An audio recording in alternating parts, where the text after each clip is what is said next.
Alas 12:20 ni ugto kasuudma, Marso 13 kan kauno nin kalayo ang tulong classroom sa Dimasalang Central School, Barangay Poblasyon, Masbate.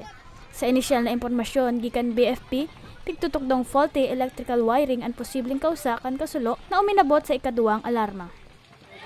Wala na nag-rescue sa Eva. Bali po yung mga linya yan ng kuryente nandun po sa taas ng kisame, kaya hindi po siguro na yung mga yung mga teacher na may sugat na yung wirings doon kasi sila po mismo ang nagsabi na may daga doon sa classroom nila.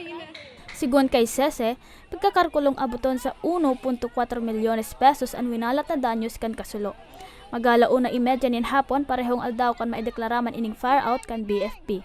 Yun nga po, pagdating doon, napakalaki na po talaga ng apoy sa school. Kaya medyo hindi po kagad na apula. Pero naagapan din po kasi na makatawid po sa mga katabing classroom. Maswerte naman na mayong nalugadan sa insidente, hulit tatulos man na nakaluwas ang mga estudyante asin mga paratukdo. Sa ngunyan, balik na liwat ang klase sa nasabing eskwelahan.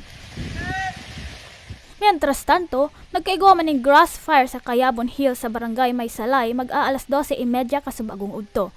Sa presente, padagos pang pigaaram kan BFP Goa ang kausa kan grass fire. Para sa mga baretang tatak Bicol, Ninya Valladolid, Bicol University Intern.